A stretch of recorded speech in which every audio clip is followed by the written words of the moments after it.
Welcome to another exciting edition of the Voice of the Call Nation radio show. Hello, undesirables out there. Hello, my unhappy, unlucky undesirables, the lost, and everything like the pathetic losers. Thank you all for joining us tonight and everything like that. I'm trying to give you the best commentary and culture critic that you're ever going to get. The truth and the whole truth, and nothing but the truth. Excuse me, I'm yawning. I'm tired, folks. I'm very tired today. Long, productive day. That's it. When you do like me, you work hard. You got a long, productive day, and you know what it is, folks. I am just so happy with my life that I cannot believe that. Okay, this is exactly what I'm talking about. The sly whisperer. Now, this guy, Ayo, whatever the hell his name is, 86, whatever the hell that means, right? I think he's a Nigerian, whatever like that, a Nigerian. He calls me a KKK colonizer. Who am I trying to colonize? I definitely don't want to colonize you. I want to be as far away from Negroes like you as possible. Who am I trying to colonize? See, people just sly whisper things and everything like that. Tonight we're going to deal with the sly whisperer, the enemy within the sly whisperer. People say stuff and whatnot. They say stuff under their breath and whatnot. Like the perfect example I'm talking about is when they whisper my name out there as colonizer, colonizer, colonizer, and it becomes stick. People think I'm actually a colonizer. They can't explain to me how is it that I got everything I need in America. I don't really need Africa. I don't need it. I don't whatever like that. And I just made a suggestion that we should build in Africa and everything. How the hell did that turn into I'm a colonizer? Why? These people are sly whisperers. These no good, no do nothing clowns that are on social media all day, got nothing else better to do but just spread rumors, gossip, and everything. The sly whisperer, you know. And let's talk about what the sly whisperer is. In The Enemy Within, Cicero wrote, he says that the enemy is not someone at the outside. He said the person you have to worry about is within. The people who in your circles, the people who we allow in our connection. That's why I said a lot of these black immigrants and plus people like that, they're the freaking enemy within. Why? Because Black America let anybody in our culture, anybody in our community, and everything like that, and we just don't say nothing about these people and everything. And they come over here with their third world mentality and everything, and they put their sly whisper. And I'm not going to get on African immigrants so much. I'm going to talk about the sly whispers in Black America, right? The people for generations who've been misleading us with not friggin' facts or anything like that, but sly whisperers. And I'm not going to attack anybody particularly, but I'm still waiting to hear what was Reaganomics and why was it so bad? That was a sly whisper from a couple of nights ago. My good brother G said Reaganomics. It was a sly whisper. In other words, basically, if you don't challenge it, right, you walk up and say, "Yeah, Reaganomics, Reaganomics." Well, I was a kid in the '80s. So I don't remember when Ronald Reagan. I don't remember politics. That all I know is when I was a kid during the Reagan's time period, my father made good money. We had a house. We had 2 cars. We had all that stuff like that. We took like family vacations and stuff like that. I don't remember suffering, in the '80s and everything. So I want to know honestly, what was Reaganomics? How was it bad? Don't give me a sly whisper. Come out and say and expect yourself. And so this is what we're dealing with tonight: the sly whispers in Black America, right? No more of that. No more of that. When somebody says something on this platform, they're gonna have to back it up and prove it, or they're not gonna be here very long. As simple as that. I'm tired of sly whispers, the pablum pukers, the people who put out gossip and stuff like that. And the bottom line, the reason why Black America is retarded, our growth retarded, is because no one knows any truth. We just go by, oh yeah, somebody such and such said this, Dr. Such and such said this. Was the Dr. Such is he researched? Is he peer reviewed? Does he know what he's talking about? How dare you call it whatnot? How dare you talk about the esteemed elder like that, man? Don't you understand that he loves us and whatnot? Yeah, I know. But a lot of people, esteemed elders, they lie a lot, They lie a lot and everything like that. And they constantly whispering. The biggest whisperer was that Dick Gregory. He was a sly whisperer, saying a bunch of stupid stuff that never made any sense and everything. And I always called it out and everything. How dare, Collar, you talk about Dick Gregory like that? How dare you, Collar? and everything. Well, Malcolm X called him a clown. Dick Ray's a clown. He's an entertainer. How did this guy basically go from Malcolm X calling him a clown, even though they were friends and everything? He said these guys are clowns. Dick Gregory. He said Dick Gregory speaking for black people is ridiculous. Wiseman said we don't look at the counter arguments because we become emotionally uncontrollable. Yeah, it's true. We don't like counter arguments and stuff like that because we just like whatever is fit is a neat narrative and everything that we can digest. We don't want to know anything else other than what's out there. If it sounds good, we'll just go ahead and use it. We don't want to question things and everything. Why is it important we question things? Because you're going to make a decision. Like you got to admit, the way Black America is right now, we have not been making good decisions, and we haven't been making good decisions is because people say stuff and they're never challenged. We let these sly whisperers in our community put stuff in our heads and ears and everything, and we go unchallenged. Another thing is when I heard Umar Johnson say stuff like he's out there. He went on a thing talking about, well, Hugh Hefner did what Diddy did. Why y'all not mad? So what the hell is black people and Hugh Hefner got to do with each other? And so the bottom line is black people are not the one prosecuting P. Diddy. It's the system. The justice system probably. So what are we supposed to do? So the bottom line is they even go to the point where even though we can't do nothing about Diddy, even if we thought he was innocent, whatever like that, they put in your head to make you feel guilty that he's being arrested for something he did that we had nothing to do with. That's a sly whisper, Yeah, which we call, he supported R. Kelly, So the bottom line is this, and they'll try to justify it based on, oh, well, white men are doing Harvey Weinstein, blah, blah, blah, blah, blah. It doesn't matter, R. Kelly did what he did, whatever he got what it is. But why the hell we feel that if you support R. Kelly, Dr. Umar, why the hell you got to whisper in our ears telling us we must support it or we're not a so-called Pan-African? This is why I said the whole Pan-African movement and all this stuff like that is garbage, led by garbage people with garbage ideologies and going no place. The Pan-African movement failed, right? Is run by the lowest people in Black America, the low point of Black American society, scum of Black society, trafficking the Pan-African and the so-called Black conscious world. These are the lowest level of Black people in America. And I'm glad I pulled myself away from this stuff because there's nothing but destroy me. I was becoming just like them, So I'm glad I'm free from that stuff like that. So I could think now there's some things that I still agree with as far as like Pan-African business and stuff like that. Yeah, I do, But the bottom line is this idea that we're going to jump forward in the so-called Pan-Africans, Yeah, Africans don't think about Pan-African. They think tribalism. They think Africans only think about what's in front of them. They don't think about their next meal. They don't think Africans don't have a 2-week plan unless alone a long-term plan. That culture is not like that. Africans traffic in mediocrity. So the bottom line is we're Pan-Africans. Because the reason why we're Pan-Africans is because we don't have a nation of our own. We have nothing to protect. So we go like, oh yeah, we're all Pan-African. I'm sick and tired of Black people talking about, Africa got all this mineral resources. If Africa got all this mineral resources and everything, why is Africa so goddamn poor? Where's all these diamonds I keep hearing about? Where are all these resources? Africa got all the world's resources. You got all these world resources. How come we don't have no industries? How come Africa is freaking the refugee center? Yeah, we have a country, wise man. We don't have a nation.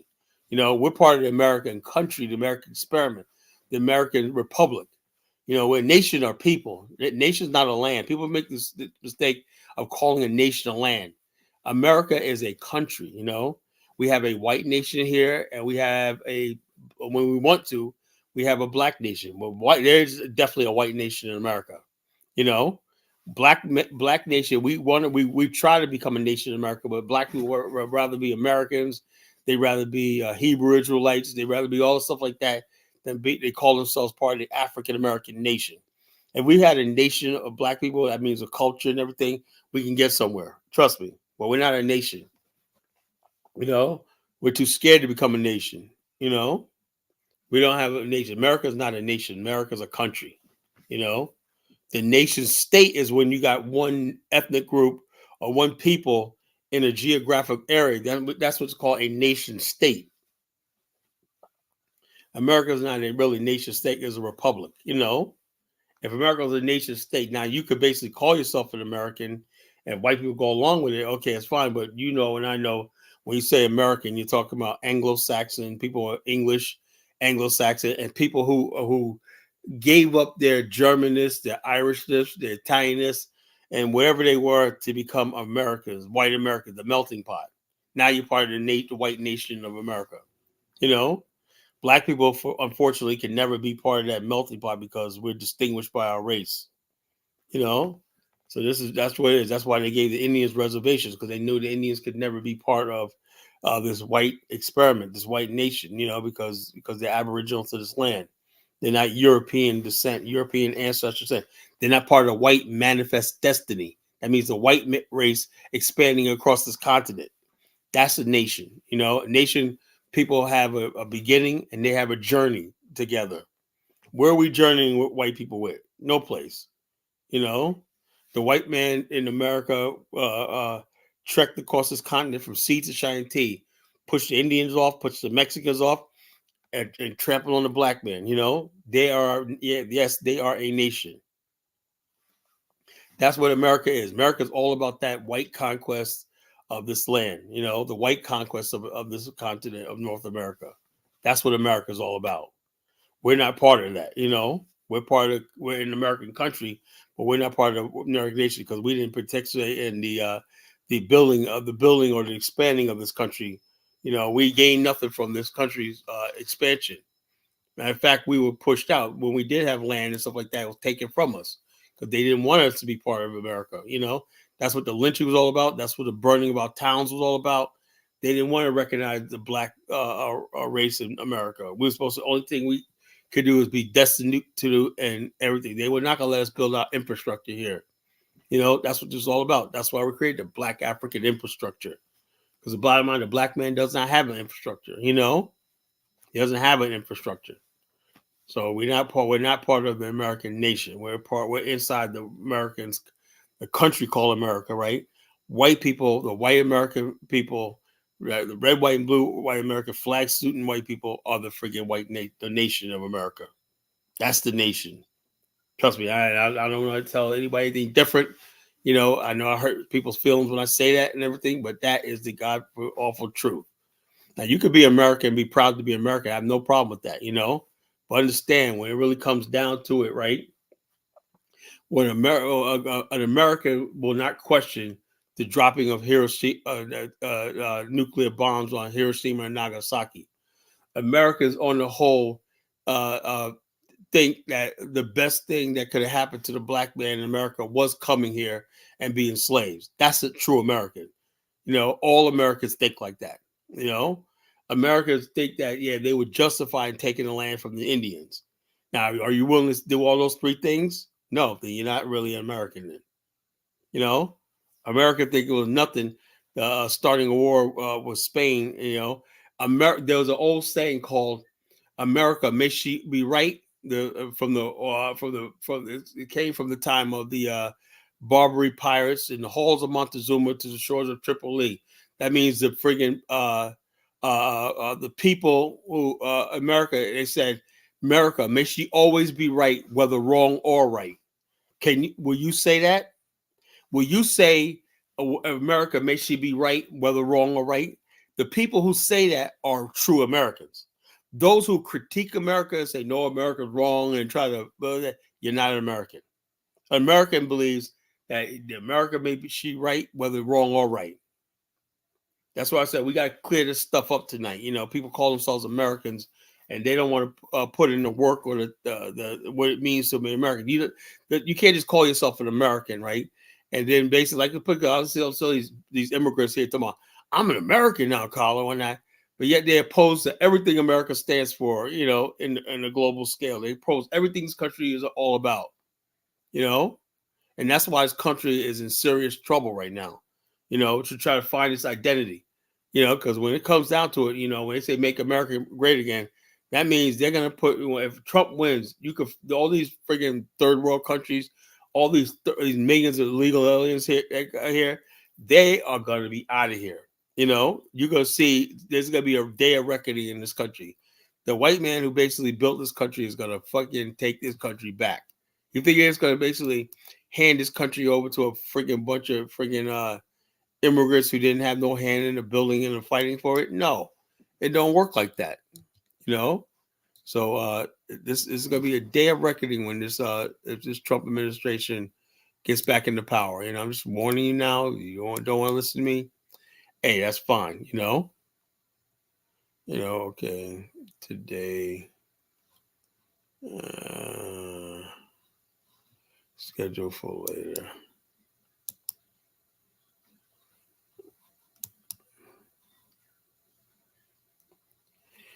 So that's what it is, folks. That's what it is. But the sly whispers, right? I want to deal with the sly whispers tonight. The dangerous people. Cicero wrote, he said, the sly whispers, right? In other words, basically, when you look at the Bible, it says the walls of Jericho come tumbling down, right? What does it mean by that? Mean that means that basically, no matter how strong the walls are, certain vibrations and certain things can bring it all down.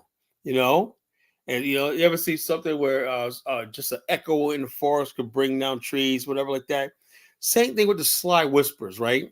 Sometimes loud talk doesn't do it. Sometimes just sly whispers goes into the soul and everything. Somebody spreading poison about Black America all the time. The sly whispers, people talking smack about Black women. People talking Black women talking smack about Black men. And these sly whispers that we see all over the internet, right? People don't come out and say their intentions, right? But their intentions are all the same because they basically say things in passing, say things are passive aggressive. They call them microaggressions,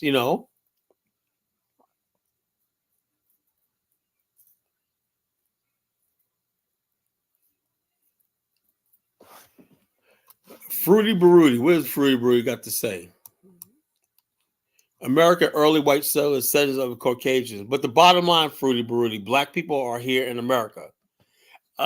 Black people have every right to call themselves Americans, right? Even though we know the true definition of America. That's why we call ourselves African Americans. We're the African experience in America. There's a white America and there's an African American. The African Americans are the Gullah Geechee, the Creole people, and people who are descendants of the transatlantic slave trade who are trying to make their way in this country, who lived on the fringes of American society. They're Americans, all right, but they're African Americans. I mean, when we say an American period, right, we know we cannot be just an American period. We're African American. That's a qualifier, So the bottom line is, Fruity Baruti don't want Black people in America to have any sort of identity, national identity. I have no idea. Why does Fruity Baruti think that we're going to join hands with third world Africans and whatnot? Let's be honest with you, right? I just came to the conclusion these people are not on our level. We're never going to see the world the same. It's just not going to happen. It's not going to happen. There's not going to be any Ubuntu and stuff like that. The bottom line is we're like 300-400 years apart. What's up, Job? Thanks for calling in tonight and everything. I wish it was different, but I just had to come to that realization that everything I tried to do, as far as like the Afghanistan stuff like that, was for naught because Africans basically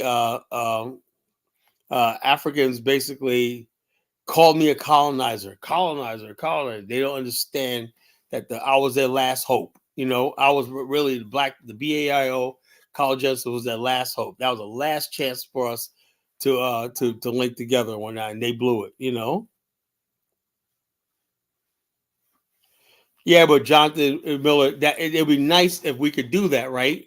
But we cannot do that. Why? Because to do so, that means we have to say that what America did to the Japanese during World War II, when we put them in internment camps, was justified. You understand? We can't just be Americans like that. What part of that don't you guys understand? Black people are in a position we cannot be Americans like white people are. We can't just claim the American identity as our own. What are we gonna say? the dropping of Hiroshima and Nagasaki was justified. The genocide of Native Americans. That's what comes with it. You can't just take all the goodies from America and just say no. Well, we already know. You got to take the whole thing.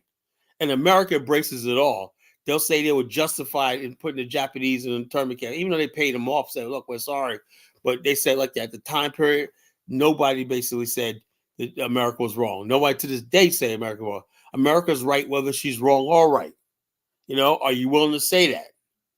May she always be right whether wrong? Can anybody in the chat room say that? That call themselves an American. Can anybody in the chat room say America, may she be right whether wrong or right? I can't. That means I could never be freaking American, So it doesn't work like that, Johnson. That's what Japan is. It doesn't matter what the Japanese do. There's this thing called black consciousness, and black people to this day question. Let me give you a perfect example of what I'm talking about. During the Spanish-American War in the Philippines, do you know that majority of black soldiers sent to the Philippines abandoned the American army and joined the Philippine resistance? Do you know that? So this idea that we're Americans like them, Jonathan, you don't understand your own history. Many times, black people basically question our oath of loyalty to America and stuff like that. The Philippine War research it will tell you. So I have no beef with the Japanese. I love Japan. What did the freaking Japanese ever do to me? Nothing. So why do I care? With the America, that was a race war between the white man who was spanning across the continent into the Pacific. That was a building block for a confrontation. Japan was expanding in the Pacific. The United States was expanding in the Pacific, right? One Asiatic, one white it was on a head-on collision and whatnot. We had nothing to do with that. We're not part of the white man's manifest destiny. And I'll be damned, right, if I'm saying like this. I'll sit here in America, I'll obey the laws, I'll do stuff like that, but I am not going to fight their wars and their battles for them. No, I'm not going to do that. I'm not that type of American. What's going on, Marcus, right? We got to school these brothers, Marcus, all these Negroes that call themselves Americans and whatnot. Are you freaking crazy? Are you nuts? Are you insane? When the hell do we become Americans all of a sudden? So I tell you what, man, that's why the college genesis is here. Vietnam. And now Vietnam was another one, right? We went to Vietnam. We're not, there was a video, I might play it, said, no Vietnamese ever called me a nigger. In other words, black people were ambivalent about their role in helping subject the Vietnamese. There was a lot of black soldiers. If you listen to them, they said, I don't feel right killing these people right here. Muhammad Ali said that. Why am I going to go kill fellow poor people, around the world when not, my enemies are right here in America. So bottom line is people have forgotten our own history. They've forgotten our past, our real leaders and what this is all about. Everybody wants to jump in bed and become an American all of a sudden, forgetting all this. No, you can't erase your history. You can't throw your ancestry and everybody under the bus because you feel it's time to move on and whatnot. No, it don't work like that. Not on my watch, it doesn't, Yeah, it doesn't matter. You're gonna live in America, pay taxes, and serve the military regardless. If they draft your ass, you're gonna go. It doesn't matter what you think about it. They don't care about what you feel about it. You're gonna live it. You live in America and you pay taxes and you may serve in the military and whatnot because you're either getting a paycheck or you're drafted.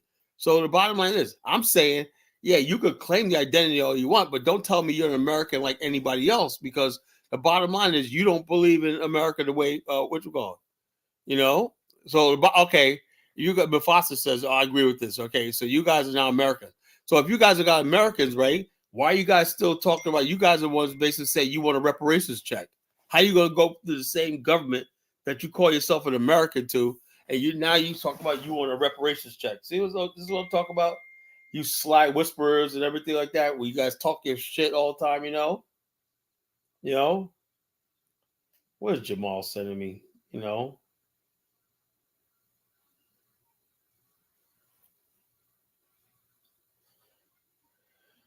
Obama sent a message to the black man and his whispering self, He said, a message to black man and feels PA tonight.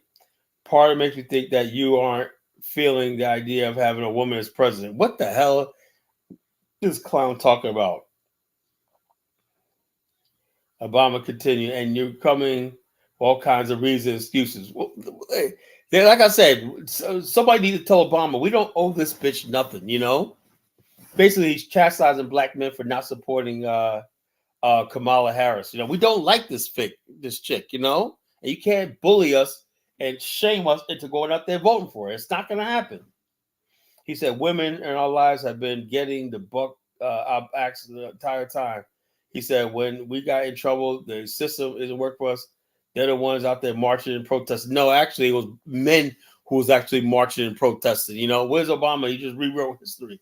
It was black men who got out there in the civil rights movement, not black women. So, like I said, man, you know, it's bullshit, you know?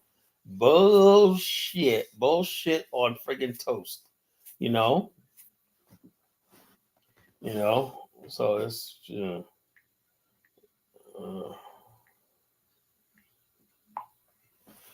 So thank you, Jamal, for sending me that. You know, there's a country, America. I could be. Oh yeah, you could be American and ask for a reparations check. That's why I said this younger generation, man. You guys, Foster, you guys are so freaking far gone. I don't even think you guys could be helped.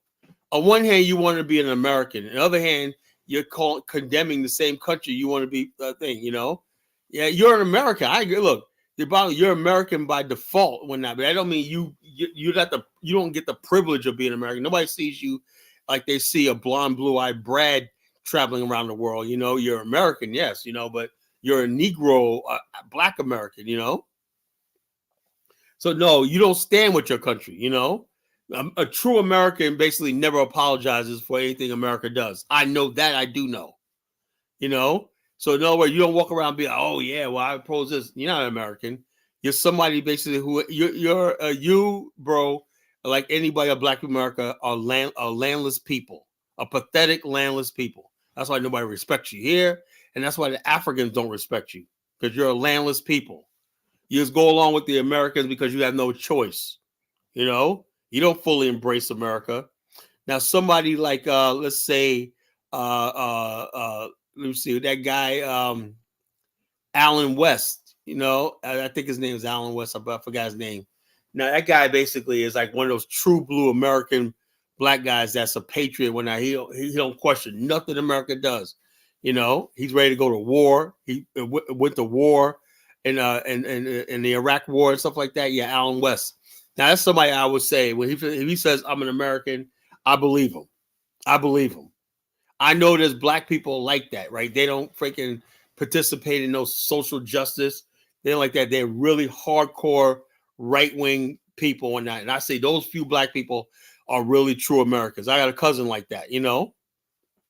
They live out in Queens and everything like that. And every holiday, whatnot, there was the Olympics, everything. They're waving the American flag like it's nothing.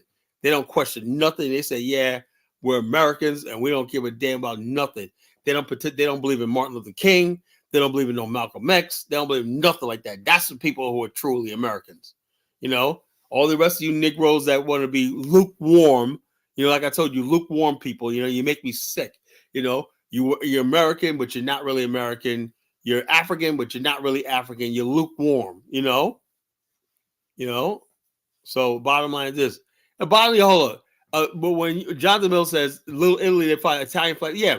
But the bottom line, all those people, the Little Italy's, Little Germany's, Little Russia's, they're part of the American experiment because they're embraced. Irish, German, e pluribus unum. That means all the European nations are now one. Out of many, we are one.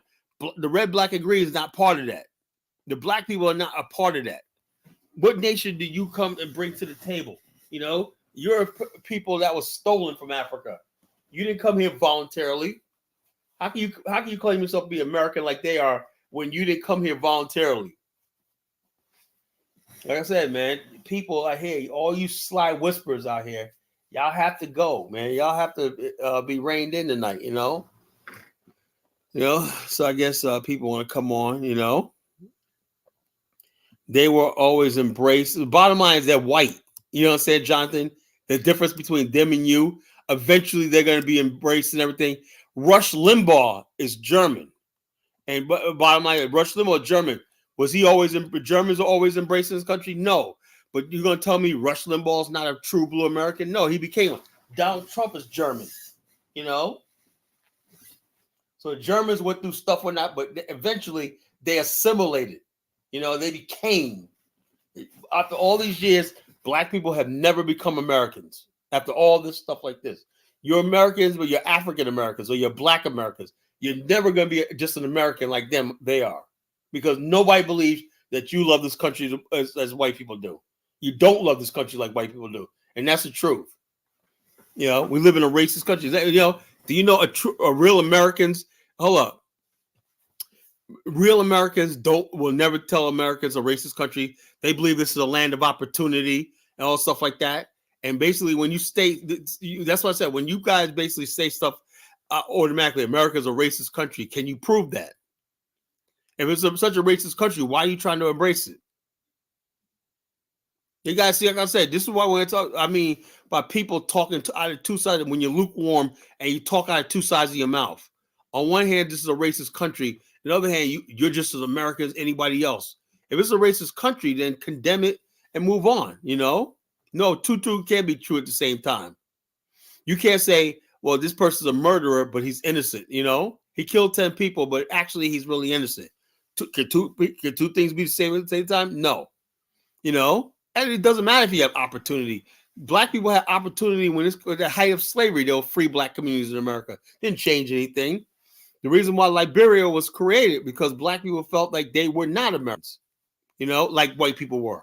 They were tired of being second class and third class citizens in America. Let me get Elvis on and see what Elvis got to say. All right, Elvis. All right, Elvis Pelvis, what's on your mind? Nothing much, man. I invited Afrodamus to come on and have a conversation with us tonight. What does he want? What does he want? What does that dude want? He has nothing to say to me. Hopefully he comes on and we can have a conversation, man. About what? What? I'm not interested. I mean, bridging the divide. I don't want to look. I'll have a conversation with, but I don't feel like making peace with him or anything like that. I'm not interested. You know what I'm saying? I'll see nothing of gain of us dealing with people like that. You know, I don't feel nothing to gain by people like him. What does he bring? What does he add to our lives? You know, nothing. You know. It's about building peace, Colin. It's about bridging. Yeah, I don't want peace. Why we it's about building bridges? Peace? We don't need peace. We don't need bridges. We don't need all that stuff like that. You know. You know, I would like to him just stay away from us, stay away on his side of the thing, and everything like that. That's what I was saying. You know. But if he wants to come up and have a discussion, but I'm not going to sit here and be lectured by him about my people. No, that's not going to happen. You know, them days are gone. You know, it's about having a conversation. That's what I told him. Yeah, he'll lecture. I don't want to nobody from no country like Gambia lecturing us black people. It's not about lecturing, Colin. Don't prejudge it. We're gonna have a conversation. You gotta do this when niggas never taking any. We're gonna have a conversation to gain understanding, right? Conversation to gain understanding. That's the whole thing. You know, no, Prechie. I mean, peace absent justice is not good. If you're gonna have peace, you gotta have real peace. You know, but peace just quietness and just getting along. I don't believe in that because what happens is people stuff erupts over because you didn't settle anything. I believe in basically being honest with people. Just everybody being honest with each other and getting this stuff out, no matter what it is. Right, and that's why the conversation is needed, Colin. So let him come on. Hopefully he will join us. It's not 100%.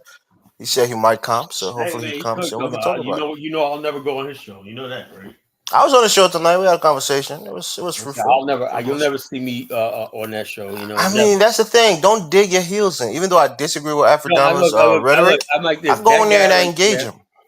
That guy right there, said all the stuff he said and everything over the years and whatnot is just like beyond the pale. I mean, Carla, you say crazy shit yourself, bro. You say crazy things on your platform. I put it in context, you know. No, you don't. You call people monkeys. You call them slave slingers. You call them shit hook countries. I never said that. Yeah, all kinds of crazy shit you say on this platform, and we still come back and engage with you, man. Come on. I never said that. You said you didn't. You never said what? I never call anybody shit slingers. You call the country Burkina feces. You call the entire country feces. I was just joking. You know. Nah, but all that shit is hurtful, man. You can't be saying shit like that, Carla. So Carla, can I ask you a question, right? Yeah, so go ahead, bro. Is it true that you like gave up on like Pan-Africanism, or are you Well, just I like gave up on disgruntled this right now? version of Or... Pan-African. In the future, the Pan-African movement has to change. This stuff that we're doing now is not Pan-Africanism. I don't see where we benefit from this stuff. You know, but first of all, like I told Mufasa yesterday, right? How can you have real Pan-Africanism if you're not in a position that Africans are in a good position for Pan-Africanism? Because when you Ghanaians and all these other people, even people from the Caribbean, right? When the Barbados people get together, they have a government, right? That says, okay, we want to establish relations with Barbados. I heard they began direct flights from Jamaica to Nigeria. They have high level things. Tell me what can Black America bring to the Pan-African table? That's the thing, Carla. What? I think we could bring is there a third person on the panel?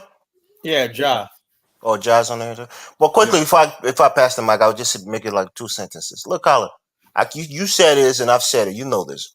Black Americans are within the confines of the United States. Yeah, so they have a nation representing them. That is not a white. That is not a black, a predominantly black country. What's the point? So what's the point of Pan-African? So you're in a paradox. That's the problem, because you can't act on behalf of a nation while you have white men who are the head of your government. America basically said to us that we could not lobby for our good brother Baba Elder Robert Mugabe. Barack Obama put 2 black men from Chicago in jail for lobbying for Mugabe, right? And we said no, that's not why they was in jail. They failed to register as a foreign agent. It doesn't matter. It doesn't matter. No, because that's the State Department law. That's the policy. You got to register. Black America on the whole should be exempt from anything that we should be able to be freely do what the hell we want to do in Africa without. And you see, and that's the thing. That's the thing that's holding Black America back from dealing with nations. Well, without the State Department involved. There's no African government representing us to the UN. Nobody speaks on our behalf. Nothing, because we can't. America speaks for you. They speak for all Black America. That's the problem. Jamaicans are all black. They can speak through bilateral communication. The whole thing is this: Black people just gotta be like, Black people are saying, you know something? Forget about Pan-Africa. I'm just gonna go along with America. I know we can't. But it's not because of what Africans did. It's because of the paradox that you're in the United States that you can't speak for yourself to other nations. It's futile talking about Pan-Africans with Africans because it's useless. It's useless. Not because that's what I'm saying. Not because of the Africans, but because of the paradox you're in this country. Because of geopolitical realities. Right. So now let me give you an example. Right now, Africa is making a real serious move. Like it's moving towards Russia. The United States is in conflict with Russia right now. Why should we get involved with that? Put ourselves in danger. Exactly, because you're underneath, a power that is not of the same race as you. Time to cut our losses and be like, look, it was a nice idea of us coming together like that, but right now it's just not practical. It's not reality. It can't be reality. As simple as that. So Carl, are you essentially saying that African Americans were not able to stand on our own 2 feet? Separate from the American government. How can we do that? We're under their laws. Yeah, it's illegal. It's illegal. Whatever your name is, I can't see your name. It's Ja. Okay, Ja. It's illegal. It's against State Department rules for private citizens to engage in bilateral communications. Yeah, that's okay. This is what I'm talking about. On one hand, you got Jonathan Miller. It says he's a Nigerian. And now he's saying, basically whatever is up there, now he says that he's an American just like anybody else. What is it? Well, as I said, the movement is a joke. So Elvis, when I said stand on our own 2 feet, I meant like in a sense of like maybe repatriating to Africa, renouncing. The bottom line is you can't repatriate to a place where you have no rights, no voting power, no citizenship, none of that stuff like That's not true, Kyle. Those things will come in time. No. I'm saying like this. Hold on. Let me ask you a question. So if you become a citizen in like any African country, hold up. But that does hold up. You have rights. If I go, let's say I become a citizen of, let's say, Angola. I'm now an Angolan. That means I gotta forget about my history in America. Not true, Carla. Not true. Not true. Hold on. I cannot do both. You know. Not true. You could. Let's take How? Let's take Nigerians American for example. They have dual citizenship. That's a they can vote in Nigeria and vote in the United States. Nigerian American, right? It's a Nigerian American. United States have dual citizenship too. I don't believe in dual citizenship. Okay, then that's you. That's your own. That's your own thing. Dual citizenship. Yeah, there's a lot of our politicians that are dual citizens as well. You know, right. I believe. But hold on. If we're gonna have serious Pan-Africanism, I believe Black people have to one day make the choice of basically parting ways with the United States. That's what I believe. It doesn't have to be a zero-sum game, Colin. This is your economic base. If you want to build in Africa, you still have to be tethered to the United States economic infrastructure. What economic base or whatnot? The United States can shut down anything we do. No, what I'm saying is you can work here, you can have your investment, you can have money, and transfer that money to build the things that you want to build in Africa. Bottom line is, you know, I think for the most part, because I have never seen anybody really go to Africa and make money. You know, I don't care what people say. I've never seen. Of course, you never seen it, Colin. I've never seen anybody. You act like there's no money in Africa, man. You got billionaires and multimillionaires on the continent. You think there's no money on the continent? Look, every time, I've been dealing with so-called millionaires and that's just your circle, Colin. Everybody like that, you know. I have never seen so you're saying that I have never seen Colin, so you're saying that all these years you never seen like an African American like create businesses in Africa and sustain themselves in Africa? No, and nothing profitable, nothing real. That's what I'm saying. That's your circle, Colin. That's just who you know. My circle is wide, and a lot of people we mean well. We go over there with good intentions and everything like that, but I just never seen anybody nothing work. You know. That's on you, Colin. But now you got a job. That's why you see certain African Americans are hamstrung by the fact that they're American and they can't act on behalf of African Americans when it comes to Africa. That's why it almost seems like we lost our sense of like self-sufficiency, self-dignity, it's not about losing anything. It's that you are an American. So Chinese Americans can't go and start a relationship with China and start doing things. Chinese basically globally has a government that backs them. They got Chinese international banks and stuff like that. They got connection with the IMF, World Bank, whatever they need. Black America has no representation on any global. Show us our representation in the World Bank. None. Show us our representation in you mean tell me the people that basically responsible for America, the richest country in the world, have no stake in any of these international institutions that we help build?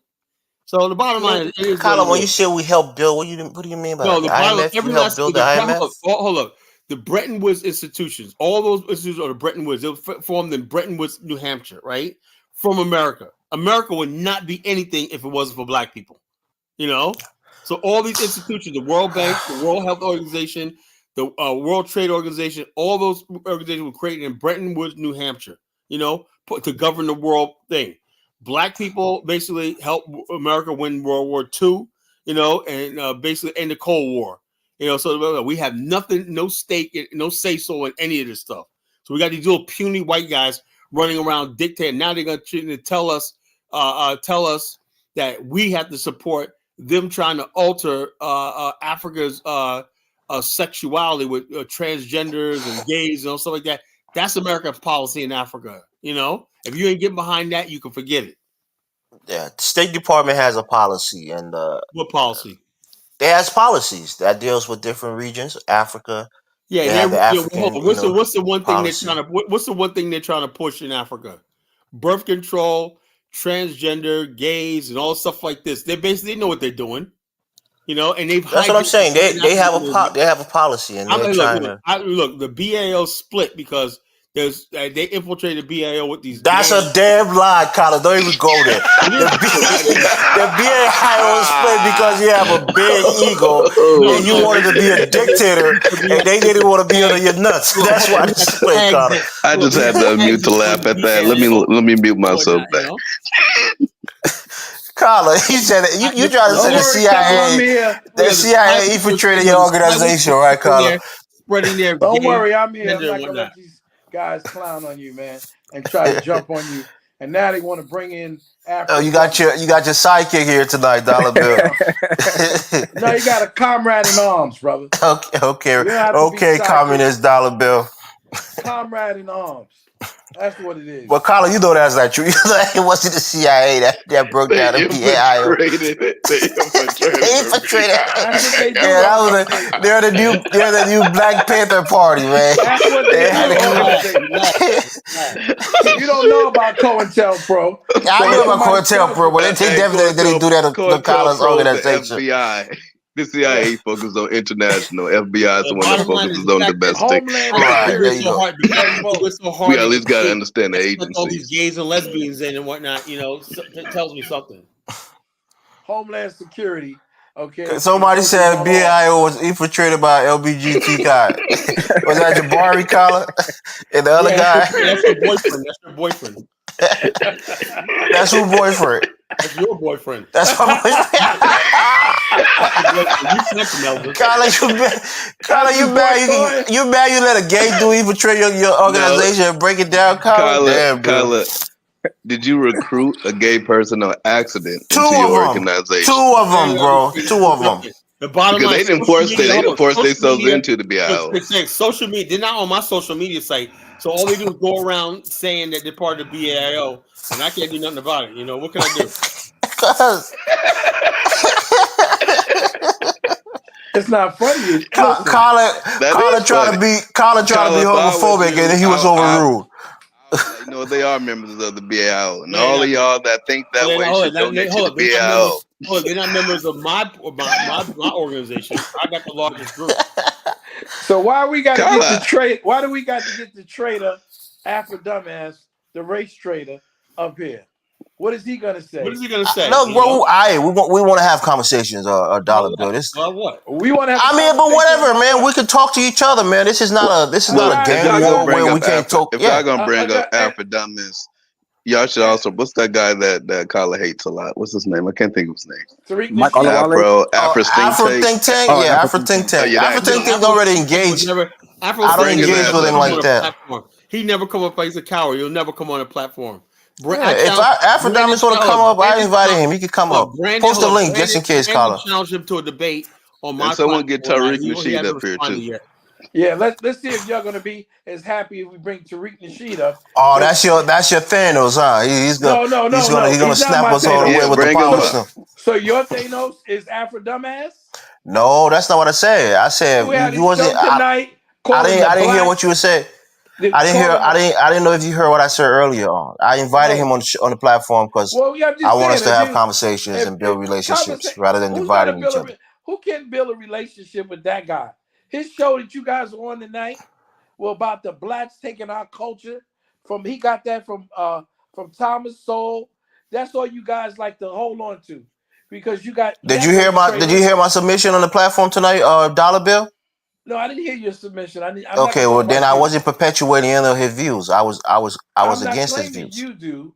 I'm just claiming this is the guy who sets that atmosphere, and you want us to have what with him? Because we can change minds through dialogues. We can change minds through dialogues. That's why I keep coming back on this platform. You are watching the Afro Dumbass show? No, what I happened to do was just be on YouTube. And I ran across it. Dollar Bill loves to seek for grief, man. He look for things that's going to aggrieve him and then talk about it on the platform. That's what he does. And I said, Big Black was in there. Yeah, Big Black was there. I was there. Was Zongo there? Zola was there. I was there. Dollar Bill, I don't join platforms I don't like. I didn't join the platform.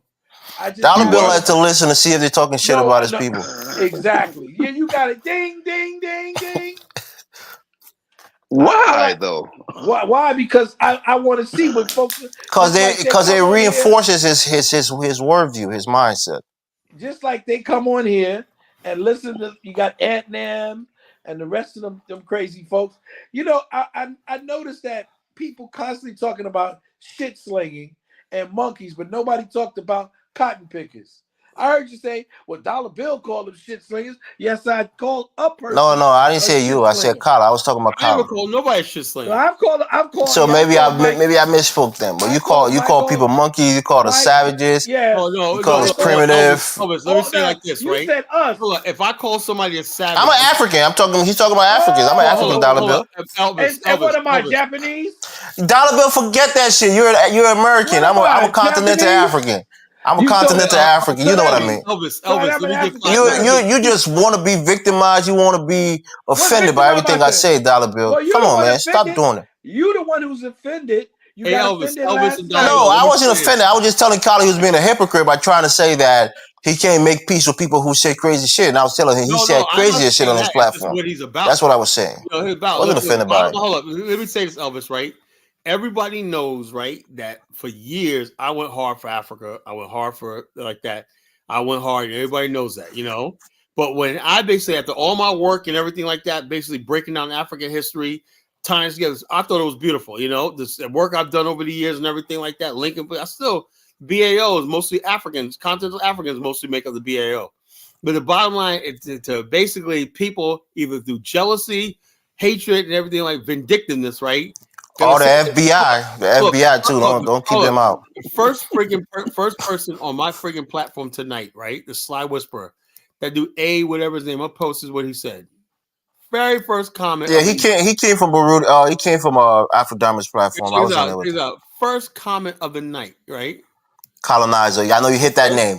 And once you tell people what you hate, they're gonna keep pushing it because they're trying to push your buttons. Bottom line is this.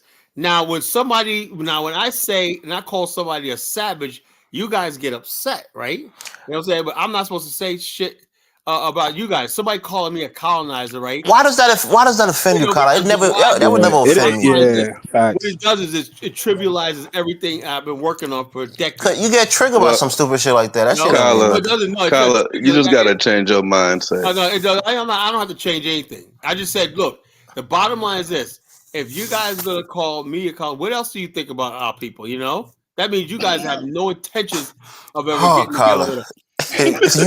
You're a Dollar Bill might be long lost cousins, man. You guys, you're grieving over every little thing. Kyla, the next time a person says you're a colonizer, you should put up an African map. Be like, yep, I want this, I want this, I want this. We might even take this too. And then just leave it at that. I just basically said like this: you guys, you think I'm trying to colonize you? All right, go ahead. Just go ahead. You can have the whole freaking 12 million square miles of the continent to yourself. I could care less. Nope. Damn, Kyle, is this true? One second, Jonathan. I want to ask you this question. You know what I'm saying? Kyle, is it true that is it true that all the BAIO members don't agree with you in Liberia, and they don't share your same sentiments? Highlights Baruti comment. Baruti is saying something really interesting here. Let me say this. Right? The BAIO was formed by me. I built it, right? Me. The term the African was me. The social network that we used for years was you. Like that was created by me long before I knew any of these people, right? So when I met these people and said, let's create a new organization, I had the colonization, right? I said, we're all different platforms. Minister Daoud had 13 Revolution. Holism had Wholesome Haven. Eric, what's his name? I forgot his name. Eric, forgot his last name. He had the Pan-African something, right? Everybody had their own organization. We put it together on the one platform. And that's how we were so powerful. You know, we had all these different things. I said, but we believe in one thing, land, infrastructure, nature. We believe together. We believe that we may have all differences and everything like that. We may be Christians, Muslims, everything like that.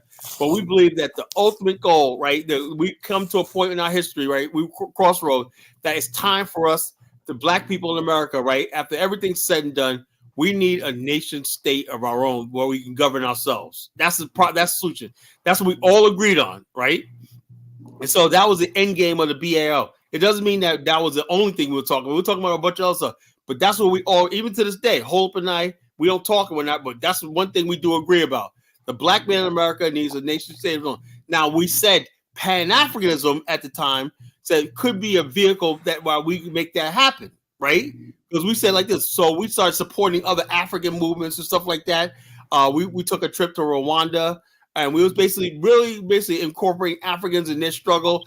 Everybody, we learned about the Amazonian movement in Cameroon. We wanted to know all about what's going on the continent.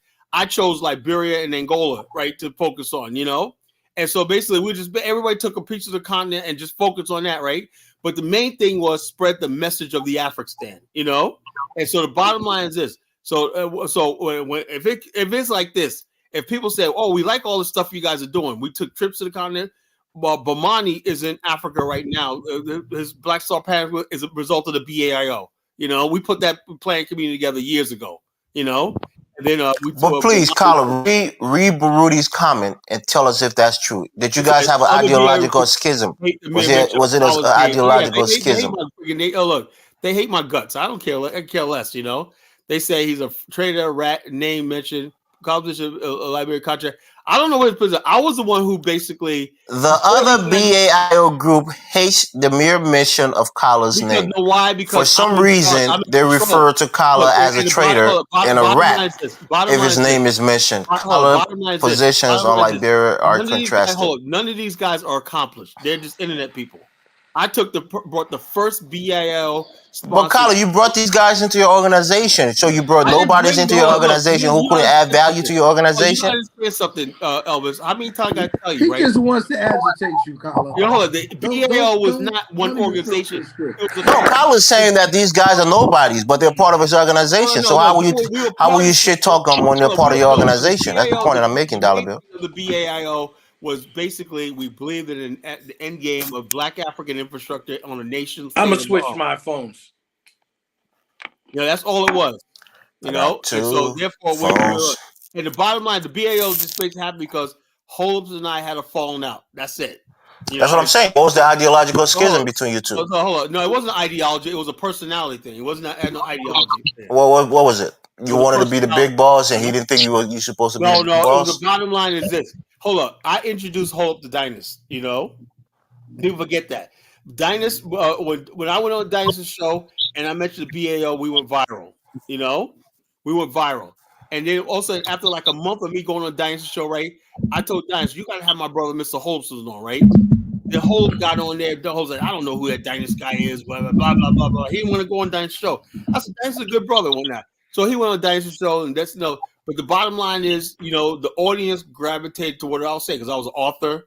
You know, I talked about Liberia because the reason why I got popular in Dynast is because of my knowledge of Liberia.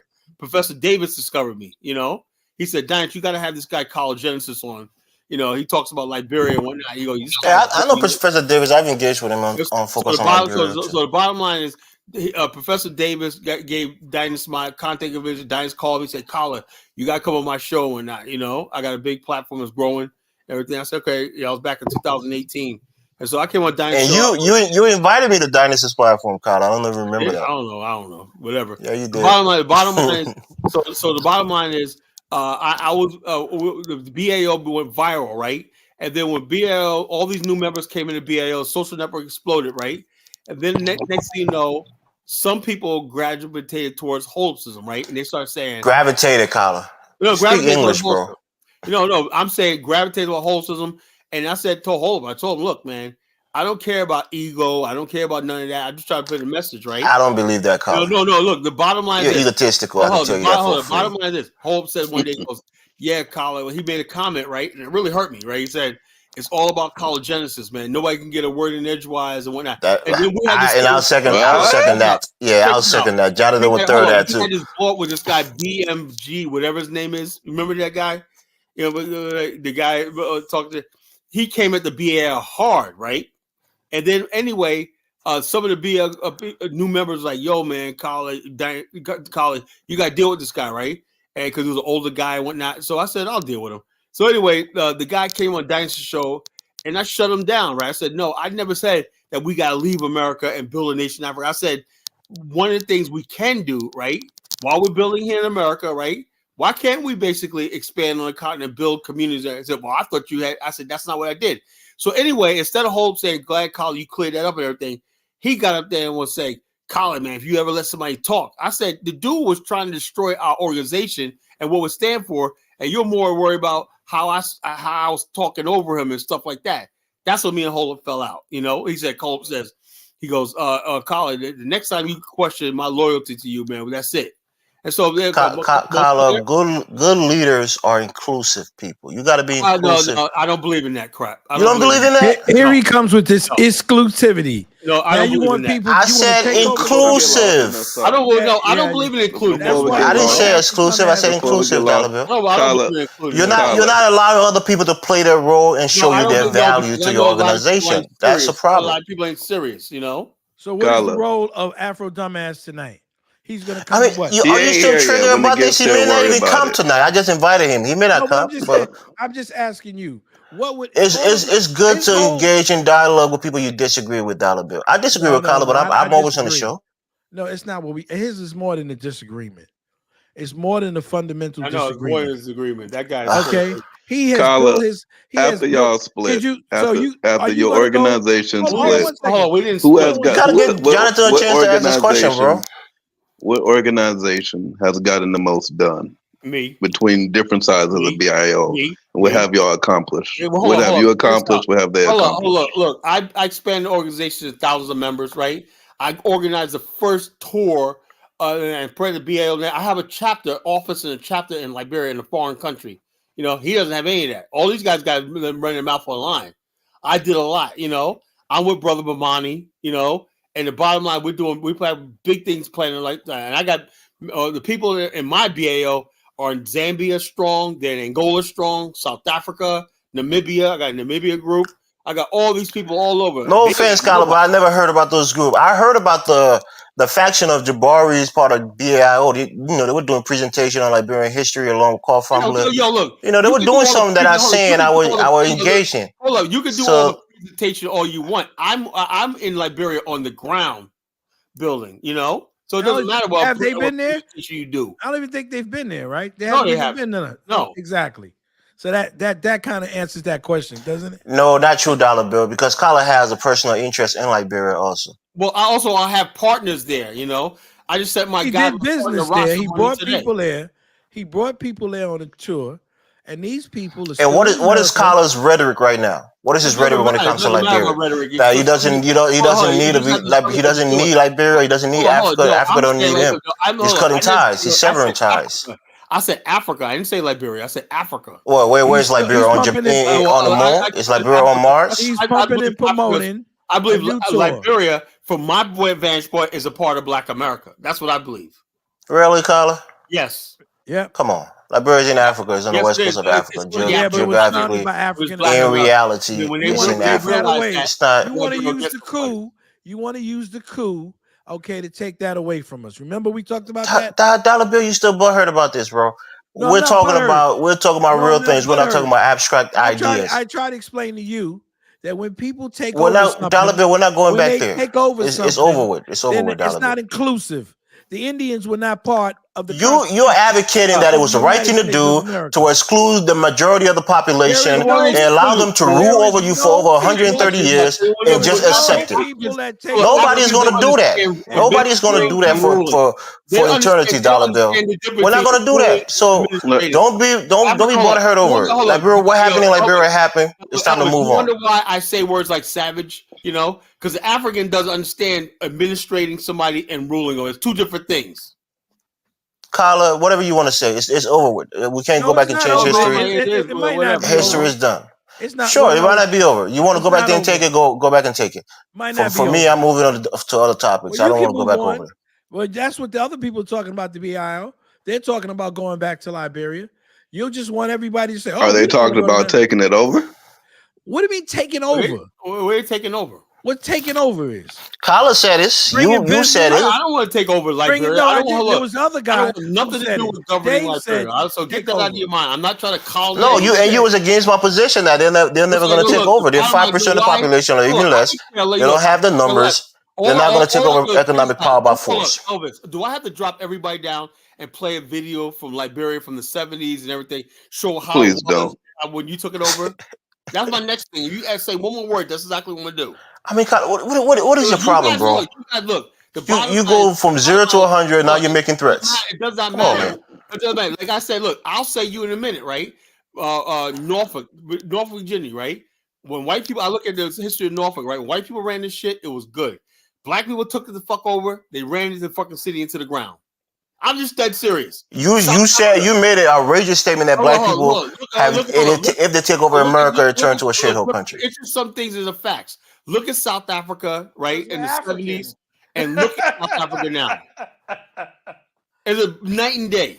Because we're African, even though you want to make us Chinese, and now you want, you don't want to say because we're the blacks Dollar and all Bill, that. am I somebody that ever question African Americans, Africanness? Well, you didn't, but you make statements like because you guys distinguish here. I'm not when we say continental Africans, you mean people who were born in continent of Kenya or first generation of African, continental African. So when I call myself a continental African, that's wrong for me to say that. That's taking away something from you, Dollar Bill. You have a problem with that? I have no problem when I say. So then why are you getting mad when I say I'm an African or I'm a continental African? What's wrong with that? I'm African too. I'm an African. Yeah, you're African. But you're a black American who has a different history than I do, because you have a history in this country that you're very proud of. You say all the time. And I'm proud also of being an African American. So, see, that's the whole thing. Y'all want it one way, you can't have it. Because you want it every way, Dollar Bill. That's your problem. Go ahead, Jonathan. You can speak to him on this. Dollar Bill, please don't get into the semantics. Listen. You are an African American. And I have no problem with being an African American. But you also want to be an African. I know I'm an African American. That's what it means. You have a dual history. I'm just a continental African. I'm not an African American, so to speak. I don't have a long history in this country. So there's a distinction there. My ancestors came from Africa, that they've been in America for all these years, and I'm proud of that ancestry. Good. My ancestors were in Africa, still there. And I'm a continental That's African. why we are called African American. Exactly, by choice. We did it by choice. Right. So when I say I'm African, I'm not saying it to offend you, Dollar Bill, but you took offense to it. But when you say I made a statement, I want you to examine how you're saying things.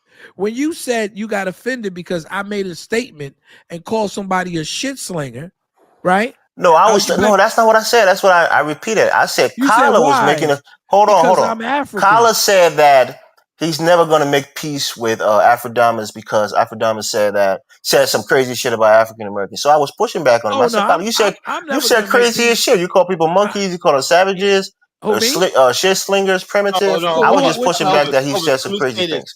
That's all. I forgot to mention you. I didn't mention you. I call Mike. I call African American savages when they act like exactly. Don't take that offended. But those are words that the connotation of the word savages has been used against black people for ages. We're uncivilized. We're barbaric. We're savages in nature. And those are offensive. Something they did or something they're about. I don't just look at you and say, Elvis, you're a crime boy. You're a savage. Also, I don't know. You said as much, Carla. You've said as much. I never called you a savage, Elvis. No, you might. People been listening on this platform. When we get into our arguments, you say crazy I have shit. never, Elvis, said that you personally, Elvis, is a savage. I've never said that. You've said that, Carla. No, I haven't. I never called you a savage. I called Mike Apawali a savage. I never called you a slick. Why? Shit slinger. What has Mike done that I haven't done or said to you that would make him a savage more than me? Why I call Mike a savage? Right. A simple fact is the fact to see how you could reason, you talk and everything. You talk about listen. Even the fact that you're coming to us saying here Afrodamas out when not Mike Olawale, right? The only thing I said, Mike, what are you about? What's in your heart? What's in your soul? Money, business, whatnot. He's a fucking savage. He only thinks why is that a savage, Colin? That's a man who values business and money. He thinks that's his way for upward mobility. That's his mindset. It's different than yours. He's a savage. He has no depth, And I called him worse because he called me a cotton picker. So I told him. And that was offensive. And I spoke on it when it happened in that moment, Dollar. But you remember, I spoke against it. Monkey. That's what I called it. I remember Elvis spoke again. Are y'all ever gonna get over that shit though? No, because people keep talking about shit slingers, but I don't hear them talking about cotton pickers, right? And you said you offended because you're African, and I know. Jonathan, I hope you got my point. I keep repeating myself and where I said it. I wasn't offended. I know. So why you keep saying that, Dollar Bill? I know Frenchie was offended, and I know some others because some other Africans were offended. But I'm saying, but they weren't offended. Colin said crazy shit on the platform. When he called me, they weren't offended when I was offended. I told him not to say it. It was offensive. But they weren't offended. Nobody else said anything. I just want to say, Dollar Bill, you have brought up as being called cotton picker on every show since that time. Every time I hear somebody, and Dollar Bill, to be fair to you, you said that your families were they had their own, they were picking cotton or something like that on their farm or something. You were saying that you were giving like a history lesson about your family being. I said we did rice. Now that's what I said, and I said we weren't cotton pickers. I said we did rice in slavery, but people did pick cotton when they were free. Okay, they still had an opportunity to make extra money picking cotton. See, what happens is you don't understand that continental Africans, not you per se, they try to shame us with slavery. Yeah, they try to you calling you a cotton picker and all of this BS, right? They try. But guys, we got a lot of people on the panel. Let's give them a chance to speak. Maybe we got some new people on. Jamal, go ahead, brother. What's up, man? Y'all, what's this? The Diaspora War episode 999. I want to talk about the African American slide whisperers like Umar Johnson trying to whisper in our ear about Diddy one night. I think that's slick, you know. He's trying to whisper in our ear about Diddy. Oh, Diddy. Yeah. Umar been out of touch lately, man. I don't know what he up to, man. He's a slide whisperer. People think they're slick. They put it out there. He knows he got a platform. So people say, yeah, you're right, man. Why is it that we know about Diddy? We don't know about Hugh Hefner. Who the fuck? What's one got to do with the other? You know, why do we got to get in the middle of that battle? That's a sly whisper, you know? People like Zongo are sly whispers too. And Kadola. Dr. Umar, he way off on that, man. I was like, wow. He's sitting there defending, man. That's crazy. I was having an argument today, not a real argument, with Brother Baruti before we got on. Look, guys, let's be fair. We got a lot more people on the panel than usual. Let's get people more engaged on the platform. Kyler, you're the host. Invite people who just can't come on. Stop telling them how to go. I don't think you heard this exchange I had with Mufasa yesterday, right? Day before yesterday. I had my radio show. Remember something? My radio show is Wednesday night on DeVille Radio, man. Last night, man, when I do my regular radio shows, man, God, they like the music, everything I put together. I know how to do a show. I'm not bragging like that, but it's because it's way better than YouTube, you know? Anyway, 2 nights ago, I had to talk with Mufasa. I said the Pan was dead. They don't need us, right? Remember I was saying that? Yeah. And I was basically saying you said Pan-African. What you say? I said the Pan-African was dead simply because what was our trump card was our position in America. Oh, we could talk to the government for you. Oh, we could have access to the institution. Now these Africans, through the internet and everything else, got access to everything we so-called got active. They don't need us, you know? They don't need us anymore in America. What do they need Black America for? You have no government. You know, that's the one thing that Black America wasted time. Garvey told you 100 years ago that we should have a nation of our own. We didn't look at that, you know? We got lazy and comfortable in America, and we tried to integrate into America. Now we want to talk about Pan-African. It's too late, you know? These African governments were smart. They got their independence, at least, you know? They got something to build on. Black America doesn't have that. Well, you know what? We have to look at it. It's time to get other people we have to look at it both ways. Yeah. I totally disagree with what college just said. But okay, so in other words, hold on. Look, Jamal, I'm not saying. Look, let me say something. I still think, even though we don't have a nation, we're still better off than most of Africa. I just believe that, right? But the bottom line is this: when you start talking about how we're going to be part of the Pan-African world, that boat is sailed. You know, I just believe. Okay, I can agree with that. I can agree with that. Yeah, that's what I'm saying. That boat is sailed. You know, and we're better off in America, right? Because America is a great country and everything. But as far as like us trying to live out some Pan-African fantasy, some Wakanda Pan-African world fantasy, that ain't happening. You know? I mean, it ain't gonna happen right now, but that doesn't mean it can't happen. But it's not gonna happen. The way that things trending right now, Mufasa, is never gonna happen. It's getting worse. Yeah, but you can't never say never. Is that Mufasa? Yeah, well, okay. Yeah, it's Mufasa. Yeah. What's up, brother? Yeah, I will say this, Kyla. I will say this, Kyla. I do agree with you on this is not, you know, the epic center or the time to be this ultra Pan-African. Not these days, right? Time. Because I'm going to be honest with you, Kyla. Within these next 15, 20 years, the world is actually going to get a little more smaller. right? And I'm not. Of course, you still gonna be able to use Africans had their WhatsApp own and deals. send your money over overseas, all that. Africa is But making strong relations with but Russia, Tyler, China, and its own deal. They're not thinking about no Pan Africanism. yeah, right. What I'm trying to say is, And we you should can be see worried now about Blinken, us. right? He just shut down.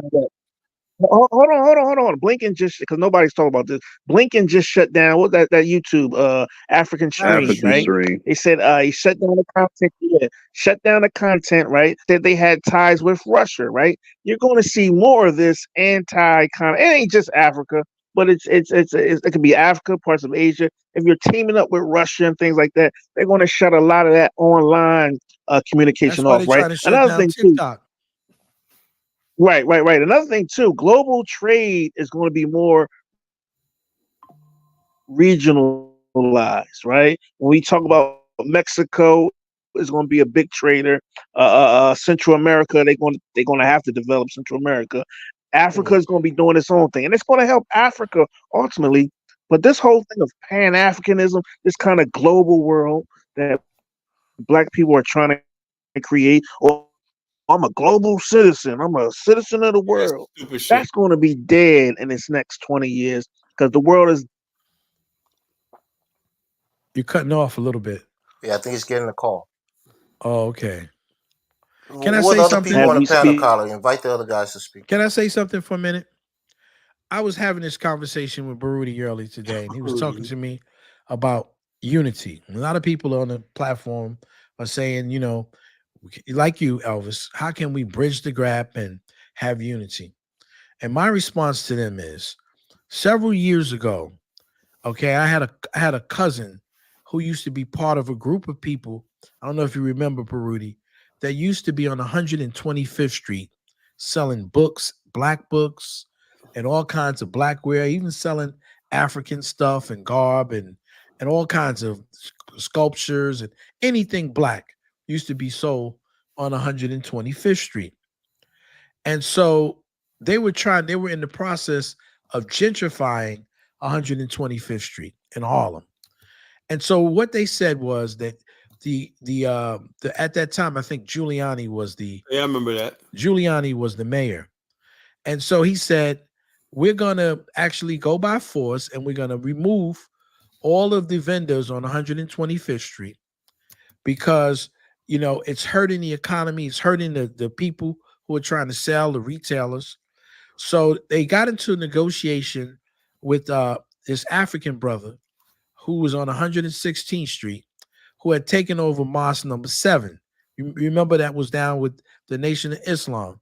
He had taken over the mosque. I don't know if they became Sunni Muslims or whatever, but they were no longer Nation of Islam people. And so he said we're going to employ unity. Okay, the African brothers and our African American brothers, we're all going to go for unity, and we're going to let the city give us a lot, a vacant lot.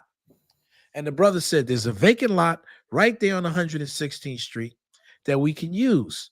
And this way, all of the vendors who had once been on the street. They said they didn't make no money, though. Right? No. They went there, right? And you know what? It's not one African American there that sells anything on 116th Street. Now 116th Street is the African Mart, right? There's no African Americans in there. A 125th Street Mart, the 116th Street, no African Americans are in either one of those places selling anything. So this is the problem. When you say that you're going to employ unity, right? It's the same thing that happened with us when we were we were segregated. We're going to get integration. We're going to work with the white folks, and they're going to let us get better schools. And some people did improve. But what happened? We lost our baseball. We lost our bus companies. We lost all of the businesses, some of our insurance businesses. We lost a lot of the things that we had in Black America. So when people say unity, how can I be, like you say, Elvis, how can I be unified with someone and I have nothing to give, or I have nothing to bring to the table, right? Africans come to this country because they already know, just like you, when you went and got your Liberian wife out of your community, that they're going to rely on their culture. They're going to rely on their family infrastructure and prosper in America. What we have to do is forget about Pan-Africanism and strengthen our own ties in our own communities. I think you're giving them way too much credit, bro. They're over there basically drowning, looking for opportunity. In America, they know they could get a job and they just take the opportunity. It's not that deep, bro. They're not like, oh yeah, look. I agree with Mufasa because let's have a unfortunately, meeting. Dollar Bill, you keep bringing up New York. Step outside of New York. In the Bay Area, Black Americans own businesses up and down the block. It's not that we don't own business. Just because y'all doing bad in New York, don't spread that everywhere. You're not understanding what I'm talking about. And so let me try to reiterate this because a lot of them are dating outside their race. You're not from the East Coast, so you really don't know. So let me just try to sum it up for you. In New York City, Harlem was the epicenter of Black life in America. That's where the Black Renaissance took place. That's where the first Black millionaires came to. I agree now, but what happened to it? I'm telling you what happened to it. I'm telling you what happened to it. Okay, gentrification. Okay, people who were selfish, who wanted to sell drugs, and middle-class gangsters. Okay, who wanted to use it as an open drug thing. It was a lot of things that happened to it. It wasn't one thing that happened to it. But what I'm trying to say to you is, it's not that we didn't have business. We had multitudes of business. There was no place in America for Black people like Harlem. And anybody else will tell you something else, they're telling you a lie. Okay? That's where the Black Renaissance took place. That's when Marcus Garvey came. When was it the epicenter? You talking about the early 1900s? Well, up until like the 1970s. Up into the 70s. I don't know about that. Well, you don't know, but I'm telling you. What I do know is that we can't base all of our decisions based on Harlem. You don't know Harlem's fuck up.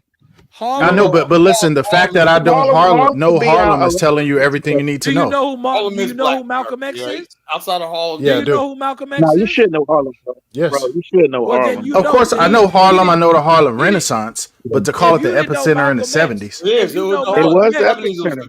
If you know Malcolm X, he came and got it popping right there in Harlem. That's where. Yeah, I mean, but that was one. That was one mosque of many. They had mosques. I hate to say that Malcolm X had it popping in other cities before he got assigned. Yeah, I'm about to say that, bro. That's Chicago. The Nation of Islam is headquartered in Chicago. Another city before he went to New Think York. about literature. How about all the great Langston Hughes and all? That's the Harlem Renaissance. Okay, the Black National Anthem. The Black National Anthem was written in Harlem. So much came out of Harlem. No, I hear that, but like a lot of stuff came out of Carolina, a lot of stuff came out of Alabama. Y'all overvaluing New York, bro. New York ain't that special. The only thing I'm willing to give New York is the conscious community. Y'all had the conscious community popping, and it ain't led us to nowhere. We had every community. See, this okay. If you really believe that, it was right? African Americans at that time. Let me say this, right? He said led to nothing. Oh yeah, the fact that we get the first Black banks came from where? Harlem. The policy banks and whatnot, Freedom National Bank came from led to nothing. They wasn't crazy. I don't think they was from Harlem. Okay, we got to show the video. Before y'all moved up to Harlem, y'all lived in the South. There were banks in the South. Hold on. We went to Harlem, right? That's where the Black culture is, right? Because all the Black people you see out in Long Island, nice houses, everything you see in Queens, Long Island, Mount Vernon, we think they came from Harlem. That's where the real Black America started. Exactly. Yeah, but Harlem, that was just because that's where Black people was. Like after they migrated from the South. No, it ain't even that. Harlem just has the media. We had the because you're in New York. No, it doesn't. Wherever the media is, that's where the Black popularity will be at by default. No, bro, y'all are from New York. New York is not that important outside New York, bro. Y'all it's from really New York, not. So y'all think it's important? No, hold on. You guys are basically the culture of the. We're not going to do. Hold on. Let me hop for a second. Y'all are tripping, man. Hold on for a second. Hold on, y'all. We talking pre-internet. Hold on. We talking pre-internet, y'all. Right? You don't have the internet at this time, right? New York City is the fucking internet, and at Harlem Renaissance, all the Black literature that came through Harlem, right? All the Afro. writers, all the Colin. music. Afrofuturism, right? Langston Hughes, Coltrane came through Harlem. You got so many of the arts, culinary, chicken and waffles. That was a Harlem thing. Harlem invented chicken and waffles that we eat every day, right? All over America right now, right? Not So Roscoe. not Roscoe's. I'm just saying chicken and waffles, right? What I'm trying to say is Harlem was the foundation for all this stuff we talking about, this Pan Africanism shit. That shit started in Harlem. Garvey set up rode down Market in Harlem, right? Like, listen, 125th Street. they went to go see Collar, is the Ethiopians. panel full? We got new people trying to join. Hold on, bro. Listen. When they went to go fight Ethiopia in a war, right? They were sign-ups in Harlem. Harlem was the internet at the time, y'all, for the black world. But go ahead. Dizzy Gillespie, all of the greats. Humasakilla. You're talking about art, culture. Yeah, I mean, Cuba's killing South Africa, I'm just right? saying. I sit down Yes, and I talk to my grandparents. They don't be telling me about New York. They be telling me about back in Louisiana, no disrespect, back in Illinois. Harlem was putting it on though. They had a lot of great things going on in Harlem. Give them props for that. I mean, we give Harlem, we give New York a lot of props. They all came from but the impact from the New York was only for New York. It didn't touch California. Not true. New York. It didn't touch the Bay Area, the bro. whole world. Come we don't look up to nobody from New York. Look, 2% of the black population. The Black Panther Party didn't start in New York. Check this out. All of our dishes, all our soul food dishes, they come from the South. Look at the greatest artists. There's very few from New York. They from Carolina. They're from Ohio. Until they went back to the South from the North, from New York. They wasn't. Let me tell you something. In the late 80s, I knew brothers from Houston that wouldn't even look white people in the face. They used to put their head down. So don't tell me that Harlem. Do you know right now the greatest place to study African history in the world is at the Schomburg? You know what the Schomburg is? No. That's the Schomburg. If you want to research anything about the African diaspora in the world, you have to go to the Schomburg. It's There's the other largest. places you gotta go to.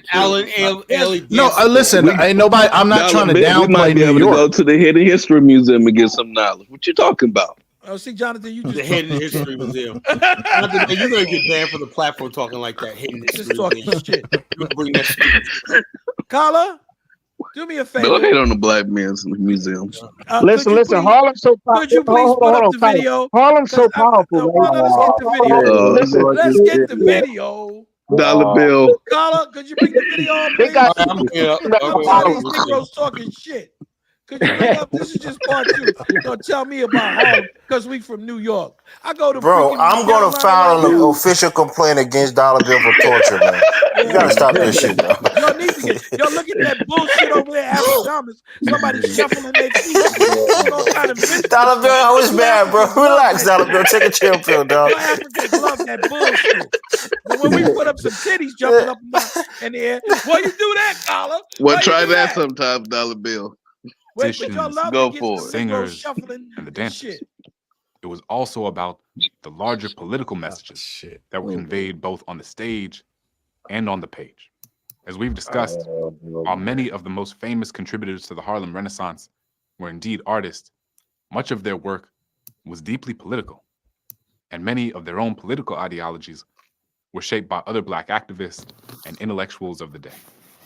Today, we'll be focusing on those thinkers and activists. Let's start the show.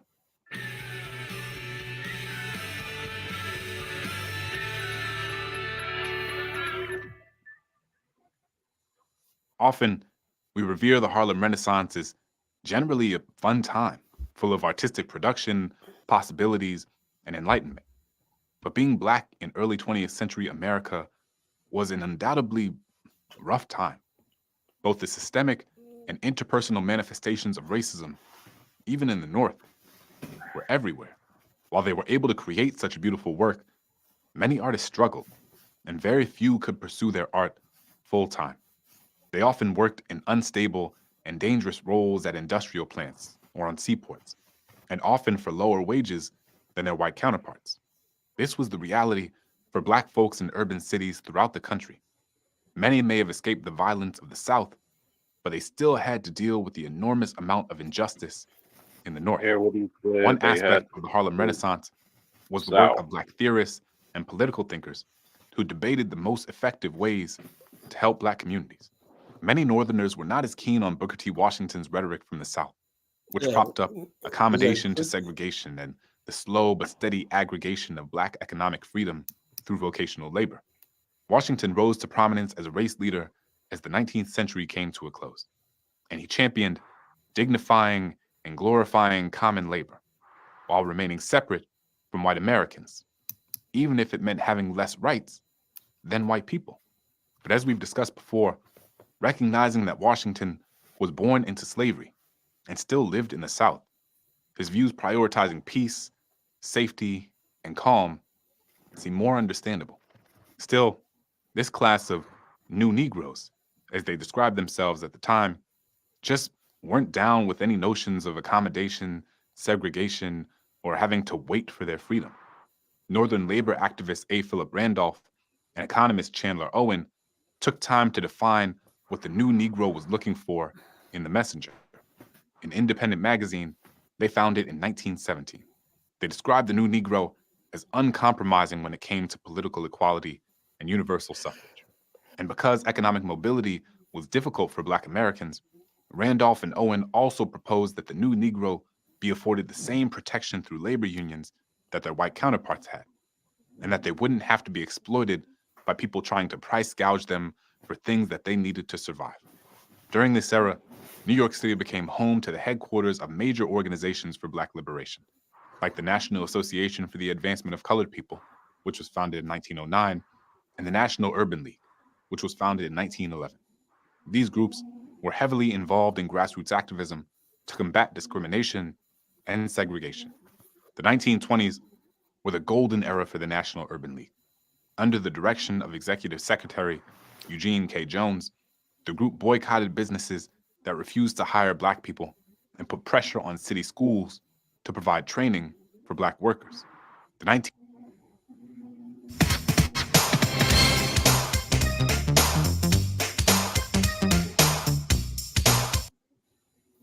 1920s were also a time of major growth for the NAACP.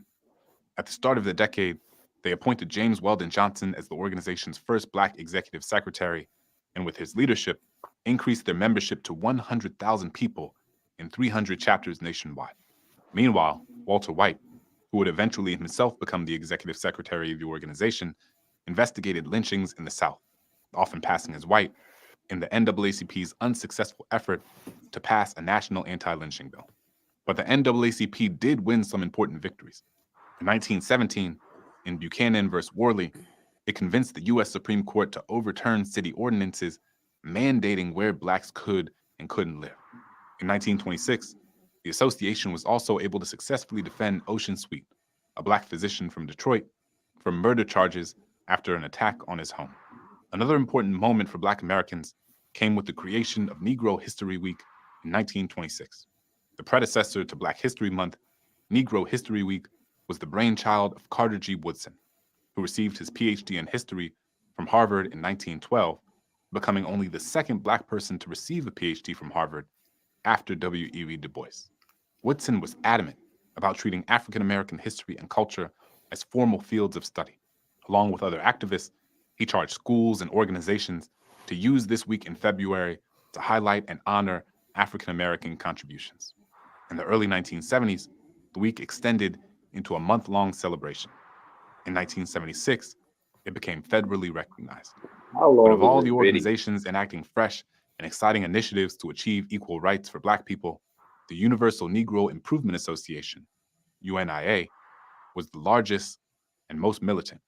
Marcus Garvey and his first wife, Amy Ashwood Garvey, founded the UNIA in Jamaica in 1914, but it failed to gain the traction that they hoped for in their native country. Garvey immigrated to the U.S. and began doing public speaking in New York City. Garvey was known as what people would call a stepladder preacher. Like he'd literally grab a stepladder and preach to anyone who'd listen in the streets of Harlem. Eventually, he was able to pull in mass support from the Black working class. And in May of 1917, he launched the New York branch of the UNIA, basing the headquarters in Harlem. The UNIA's militant weekly newspaper, The Negro World, began in 1918 and amassed more than 200,000 readers. Amy Jacques Garvey, Marcus Garvey's second wife, was the editor for the popular women's page and wrote articles that spoke specifically to the concerns of Black women. According to Marcus Garvey, who was known to sometimes exaggerate numbers, by 1922, the UNIA had amassed 1,000 chapters with 4 million members across the United States, Caribbean, Central America, Canada, and Africa, including the parents of the soon-to-be famous civil rights leader, Malcolm X. Marcus Garvey is an interesting figure in Black American history, to say the least, and his story is one that's worth digging into a little deeper. Let's go to the thought bubble. Marcus Garvey was fueled by an ideology known as Pan-Africanism, which emphasizes the dispersal of African-descended people across the globe due to the transatlantic slave trade. It is based on the idea that Black people dispersed everywhere across the world experience the same kind of issues like oppression and have the same interests like freedom, and that Black people across the globe should join together in their collective fight for liberation. He believed in an end to colonial rule in Africa and the unification of people across the continent. Garvey's approach differed from those of the NAACP and the National Urban League, organizations who were integrationists. Garvey believed that Black people should live separately from whites, and that many of them should take it upon themselves to go back to Africa, where they would have enough land and resources to set up their own nation state. This approach became known as Black nationalism. Garvey's life and career were nothing short of animated. The famous photo of him wearing an Afrocentric headdress and military garb was taken at a parade up Lenox Avenue in Harlem. He authored his own Declaration of the Rights of Negro Peoples of the World, and at the 1920 UNIA convention, he declared himself the Provisional President of Africa. Garvey's large following and influence even prompted the hiring of the first Black FBI agent who was tasked with infiltrating the UNIA. J. Edgar Hoover, who would later become the infamous director of the FBI, once referred to Garvey as the notorious Negro agitator. Thanks, Thought Bubble. This emphasis on Black separatism also led Garvey to some pretty strange allies, like the racist Ku Klux Klan, who, in their own way, agreed with the idea of having Black people leaving the US and settling somewhere else.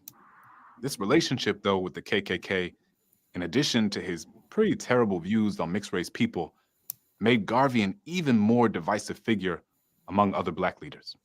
Some even launched a Garvey Must Go campaign because they thought his alignment with the Klan was so abhorrent. Still, the UNIA did engage in racial uplift and reform on American soil, and in doing so, focused their efforts on making conditions better for Black people here.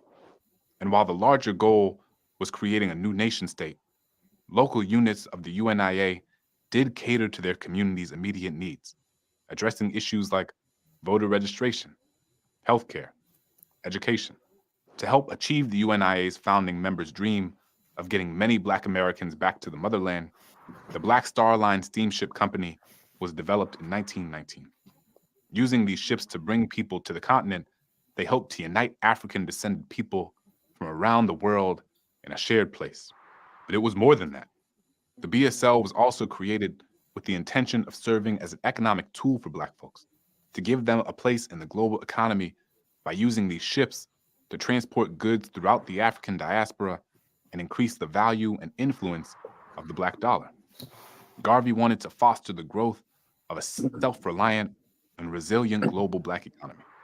A weird thing about Garvey, though, is that as much as he talked about Africa and how important it was for Black people to return there, some of his own views about African people were pretty terrible. He said that one of the reasons he wanted to get to the continent was to, quote, assist in civilizing the backward tribes of Africa, which itself is a pretty backwards view. Ultimately, Garvey would sell shares of the ship which he named Phyllis Wheatley after the first Black American woman to publish a book of poetry. Yeah, that's what also Elvis, man, the real reality of Pan-Africa. That's what most Pan-Africans thought. They thought Africa was backward, and they're coming to save Africa from the white man and the African from himself. You know, that's what they believed. Except he didn't actually own the ship. And this gave J. Edgar Hoover and associates an opportunity to prosecute Garvey, something that they had long been trying to do. During the trial, Garvey fired his attorney and decided to represent himself. And it didn't go well. Garvey was convicted of mail fraud in 1923 and was given a 5-year sentence. And in 1927, he was deported to his native Jamaica. And with Garvey having been effectively exiled from the United States, the UNIA collapsed.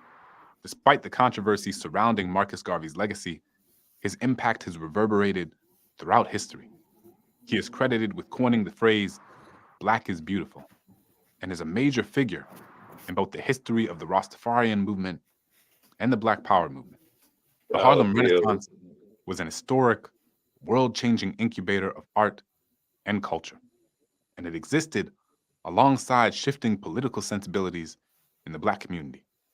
And while not all Black people agreed on the tactics or even watching the documentary of their activism, no, it's almost over, bro. Through art, through literature, through music, I don't know what Dollar Bill was trying to prove by showing Black this. Americans were going to more forcefully assert themselves as people who deserved equal civil, social, and political rights. Thanks for watching. I'll see you next time. Crash Course is made with the help of all these nice people. Basically, was just telling you that Harlem was it. You know, people talk about Harlem. You know, that's not even close. Harlem was the mecca of Black America. Everything you see in Black are permeated out of Harlem. You know, the Garvey movement, NAACP, everything, the music culture, everything came from Harlem. You know, that's the truth. You know. Thank you, Kyle. I appreciate you. You know, people get upset when I say let's check out a video, but sometimes we have to put a proper context on things. Because you have young people who just don't know, or maybe they're from a different part of the United States, so they don't understand the significance of New York, specifically. And that's why you can't listen to somebody like Tariq. He's from Alabama. He's a Bama ass, you know. He's not New York, you know. So he doesn't understand. This is New York. Harlem was the mecca where Black people met. Okay, where everybody, you New Yorkers are elitist, wanted man. to be something and do Yeah, something. New York is the Empire State, man. We grew up in New York. Hey, Dollar Bill, tell him, right? Yes. Listen, if it wasn't for New York, Black people wouldn't have had a Black Renaissance in Hollywood or in LA or in the Bay Area before New York had theirs. Capital of the world. We just wouldn't have had it. You know what it is? I can't tell some of these. There were Black Renaissances before New York had theirs. I'm sorry, man. Left Coast, West Coast guys who only produce Greek machines. My God. Okay, and all of these guys, there wouldn't be any Black nationalism. What? There wouldn't be any Black nationalism. What about Babylon? It wouldn't be the things you're talking about. A Pan-Africanism was all born in Harlem. Black nationalism existed before y'all had your Renaissance in New York, bro. But it didn't exist to that type of level. I'm just saying. Dollar Bill, we had a full panel, man. That video chased them away, dog. Good, I'm glad. Check us out. Because they had nothing to say anyway. FBA, he calls us FBA. You know, have always been anti-Black. He's a sly whisperer. Pan-African. No, they would just talk. Garvey was talking about reality. He looked at Africa and just said his honest assessment was, you know, whatever y'all were doing, he wasn't. Garvey wasn't FBA, bro. He was not FBA. You know, it was so. Bottom line was this whole FBA garbage. You know, see, the whole thing is this is what I want to tell you about. This is what me and Elvis are friends. I like Elvis, but this you go on a panel that talks about the culture of Black America. This is part of our culture. Okay, we had a cultural revolution in New York City. Okay, so not only do we have a Gullah Geechee, okay, and other cultures in America, we also had the highest cultural, thing that was going on in America. That's cosmopolitan culture that set the standard for the rest of the world. Culture is what modern Africa was based on the cosmopolitan culture created in New York City. Lagos, Nigeria, Kampala, all those people read magazines and took their cues from Johannesburg. All that was modeled after Black America in New York. And Harlem is specific. And Dollar Bill, what did I say on the panel? I told him that. I don't know what you said. I didn't listen. Yeah, that's because you didn't watch it then. Because I told him you can't judge African American culture differently. Some of the problems that we have in our society and our culture, they have it here too. Their problem was they're trying to say like the fashion, right? Somebody say African Americans dress a certain way, and they were saying, well, African Americans don't make the clothes. They don't make. I said, well, the way they put the clothes together, the style in which they first of all, we do make our clothes. I said that too. I said there was African American clothing company. I said that, but the point that I'm making is that even the hip hop guys, have a man. We're talking about Sean, Sean Johns, Rockefeller. A man called before Rockefeller was Dapper Dan. We know Dapper Dan, right? Yeah. So we know these things, bro. And before that, we had. But a lot of these guys don't know a dollar bill. That's why you need to talk to them. The Afro-Diamers, you need to engage with them and tell them your history, tell them your culture, give them more understanding of you. Don't even have to do that. Let me tell you something. Let them think that way. Stop caring so damn much. Come on the panel, Zongo. Kyle, post the link, please. Zongo wants to come on. Don't wear no goddamn pajamas. Bring that Arab descendant slave up here. Don't put on your pajamas. I love my brother Dynasty, man, but he got to take the pajamas off, man. That's just you got to take that shit off, man. Your pajamas. All them weird dashikis, right? Now Afro Stink Tag has got a pajama clothing line, Nigerian pajama clothing line. Really? You gotta let me know if you want these my pajamas. I was like, nigga, you out in the hot weather and whatnot, I'm wearing some shorts, some linen shorts. Listen, these folks always. I wear my combat boots. Oh, you talking about the Ankara suit? Those African pattern suits. Pajamas, man. With the shirts and the pants. It was whack, man. That shit is whack, man. Don't do that shit. Damn, Kyle, bro, that's the people fashion. You got your fashion. Let them have theirs, man. Keep that to yourself, man. Why do they always got trick Black Americans? No, there's some African attire that looks really nice. No, it doesn't. The Yorubas, they got a certain way to wear their. Let them wear it. Their outfit. It looks good. Let them wear it. Let them wear it. You can wear it all you want now. Yeah, they got a lot of fashion things out there. The white people. I'll wear them too. Let them wear it. Nice. I mean, so what? So what's so great about what's so great about how you're dressing? That's white people shit. Oh, really? Now see. Hold up. Have a conversation. Don't get offended. Don't get offended. Have a conversation with him. You guys, we'll give you the stage. Both of you. If you disagree, have a conversation. Don't be too offended. First of all, white people take their cues from fashion from us. We don't take fashion from white. So we created suits and ties? No. We didn't create suit and ties. But we created the clothes that we wear. Okay, and we also have our own way of wearing shirts and ties too. That inspired by white people. White people get everything they get that they do in America from us. It's not the other way around. No, but the reason we wear blue jeans and all that shit is rooted in white people's clothes. No, it's not. It is. At the end of the day, it is. We style it the way we style it. But that's where it started. No, it's not true. The indigo came from Africa for those jeans.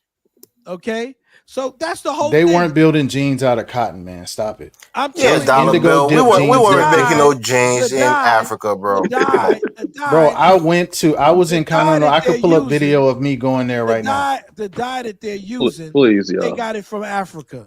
Indigo was here with the natives too, Dollar Bill. The natives were using indigo. They weren't doing nothing with no natives, man. Can y'all not argue about clothes? They killed the natives. Dollar Bill, the Levi jeans was not created by the black man. Black people style their clothes different. It becomes the popular culture, and most people like it. I like it myself. I used to rock the Jordans and the jeans, the LRGs, and stuff like that. Jack Daniels, which is as old and white as could be, was created by a black man. We're not talking about liquor. We're talking about jeans and clothing and fashion, bro. I'm just saying to you, I don't know for sure because black. So you're saying that was probably a black man's invention and a white man stole that too? More than likely, because we invented the. Oh man, dollar bill, bro. You guys have done a lot of great things in this country, but you didn't invent anything. Shit we didn't make. Yeah, you didn't invent everything. I'm not claiming shit. I said I don't know. Claim shit we didn't make. You just made a conjecture that is probably invented by black people. Steal every invention that the black man. But white people are also capable of inventing things on their own. They didn't show up to Africa naked, okay? Listen, white people, everything that we do in this country, white people turn around and take it and said they invented it. So I'm not sure if white people. What's up with this guy who keeps showing these like slideshows? What's going on with the slideshows? I have no idea. Slideshow. I'm trying to show y'all my photos if I can. Okay. Oh, that's cool that you can make your profile picture a different picture. Or is that a video? This is a photo. Is that Mustafa? No, I'm saying, are you on live? Are you on video? Yeah. Oh, okay. No. I mean, I could play the videos, but this is just a photo. So you're working with the indigo, right? This is me with them doing the indigo. This is the indigo right here. Yeah. This is them doing the pants. They don't look shit like Levi's. I didn't say that it was the pants. I said the color. I said he ready to cook you, dollar bill. What's your name, bro? We don't see your name. What's your name? This is Mufasa. Oh, that's Mufasa. This is me in the pajama clothes. I don't know why you do your stuff. We don't see people's name on your panel, Colin. Colin went for a smoke break. I'm saying to you, Mustafa, I'm not sure because I know that the color came from the indigo from Africa. So I'm telling you, I don't know. But I know Sears and Roebuck was a black man from America. And they took his name off Sears. But he was the one that came up with the idea along with Sears. That's why it was Dollar Sears Bill. and Roebuck. Having the idea is good. Having the funds to bring that idea to reality is another thing. No, that don't mean you didn't invent it because you didn't have the funds. That's bullshit. Do you think that those the Louis Vuitton symbols that come from Africa? Dollar Bill, they had Louis jeans Vuitton before they had Sears and Roebuck. I don't know. Have you ever heard about the Daltons family that started Dalton's in Minnesota here? The department store that turned to Target. Excuse me. Oh God. I got an article that says about a Philadelphia Tribune that says enslaved blacks invented blue jeans. Really, yep. Dollar Bill? Yep, I sure do. And okay, we'll give it to another mark in the column of African Americans. You guys invented blue jeans. Thank you for that. I enjoy blue jeans. Invented blue jeans. I don't want to sign up for the Philadelphia Tribune. Okay. And other southern states in the mid 1700s by knowing how to successfully process the indigo plant that had been skillfully cultivated by their ancestors 6,000 years ago. It wasn't Levi Strauss in 1873. Yeah, see, I knew that. See, the bottom line is you don't have to wear those pajamas, man. You know. No, hold up. Let's get back to what the brother tried to eviscerate me for. See, wait. So it was brothers in the South that invented blue jeans. Yes, and you know why? No. Shout out to the brothers in the South for leading the Renaissance and clothing. Let me explain to you why. Hopefully they were from Texas, so my family can claim that. And I said I didn't know until I did some research. My reasoning was because at the time, cowboys weren't white boys. That's why they called them boys. They were, if we go back to the history of cowboys, there were blacks and Mexicans who were cowboys. And the people who wore those type of work clothing were the cowboys. Cowboys I hear you, but listen, this is the thing. I'm saying Harlem. At the end of the day, the clothes you see me, the pajamas I'm wearing. I don't care about your clothes. I didn't say but I'm saying economically speaking, every time I buy and wear these clothes, I'm putting money in black people's pockets. That's fine. I don't have everything I got on right there is made I didn't say from nothing black about people. You can talk to okay, but when you're bigging yourself up for wearing other people's clothes, that money is going to Levi, Adidas, and yes, you are. Dollar Bill, I just double check it, bro. They're saying it's Strauss and Levi, bro. They're not saying it's an African person, though. I don't know what you got information from. I tried searching it. I didn't see it. Go to the Tribune. Go to the Philadelphia Tribune. They've been out of business for like 20 years. 2022. I used to wear Carl And it tells you the story. What we talking about now? Before Levi Strauss. See, this is the whole thing that people keep talking about. No, but what I'm saying is y'all trying to roast people for wearing African clothes. There's nothing wrong with wearing African clothes. At least my dollars are going to black hands. Did I roast brother, you? where are those African clothes? Kala, see, this is where Pan-Africanism goes wrong at, right? Because clearly, you know, a lot of people don't know African American history, right? Exactly. And they don't value it, right? And this is where the Man, to hell with history. Them Levi's you wearing, that's money going to white people. This is where Pan-Africanism has been losing rule over me. Grassroots of the people. People are choosing another route, right? It's because of things like this. Like when you tell them, look, hold on, Kyle, hold on. Something so common that we use every day, blue jeans, right? Clearly invented by African Americans. It's not clearly invented by African Americans, bro. That's not clearly, man. A lot of people don't know that. I didn't know that. That's not even true. They were invented in the Europe information by I'm looking Levi. at. It's not saying anything about African Americans. Niggas picked the cotton. White people made the jeans. Stop it. Man, we invented the cotton gin. Why you got? First of all, Mustafa, are you one of them Africans in America? No, I'm African American. So stop giving Dollar Bill, you always like to cast aspersions on other people, man, because he disagree with your idea. No, because we invented damn near everything in America. Man, Dollar Bill, come on, dog. That's not true, man. I agree with the cotton gin. I just don't agree with the jeans. I didn't know that African Americans created the blue jeans. Now I know. Now, whenever I see another race wearing blue jeans, I'm going to say, take our shit off. But Jonathan, have you verified it, or you just going with it? I verified it. It's true. African Americans. I don't know what you guys are saying, because I just searched it. I couldn't find it. Maybe it's some. But a lot of Africans, a lot of new immigrants, they don't value. Hold on. A lot of new immigrants, they don't value African American history. Right? They don't shit. No, they don't know it. It's not that they don't value. They don't know it. Philadelphia Tribune. Hold on, you know what we do? It's verified. We think culture only is some 2,000 years ago or 3,000 If you're not singing in the damn little lion thong with the loincloth, and you're not they don't know the history. The ones that just coming over. They learn it and they get to know it. It came out recently that Black Americans invented the airplane. I mean, oh man, yeah, and the damn car. That's great, and the car too. That's right. That's right. And what we got to do is start taking this. Yes, we did. What about ships? What about ships and submarines, Dollar Bill? What about ships and submarines? I'm gonna shout out Dollar Bill. It's some German guys that might disagree with you. I mean, it's a guy named Mercedes-Benz, Carl Benz, and all that. Yeah, before Carl Benz. Come on, man. Okay, but Daimler, the guy who was run don't cape for white people here. The guy who was run out of business. They can cape for themselves. By Model T Ford, Ford said you could have any car that you wanted to have as long as it was black.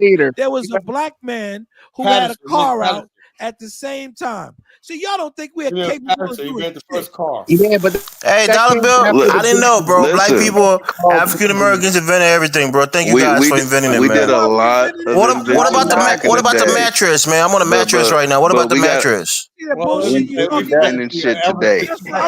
I want to know all the things that African Americans invented, dog. I mean, you get them offended. Everything that you got, we invented it. That's what I'm saying. It's everything then. So I gotta give props. 99%. 99%. Who was the working class in this damn country? I'm just Dollar Bill. Don't get offended, dog. I just want to know. I don't know. Dollar Bill, you have already proved. We were the working class, and we were the creative class. Something else we got to be honest about. Everything wasn't invented in Africa either. We got to start having honest conversations about that, because everything didn't start in Africa. Right? And we don't have, and we're not eating. Most shit wasn't invented in Africa. We don't have any. I think you can count how many African inventions on both your hands, and you probably won't complete all 10. Like we say we are doing This is all you asked about the car, the invention of the car. Here it is, right here. So let's give it up for Mr. Charles Rich Patterson and his son Frederick Patterson. They invented the first automobile, black man.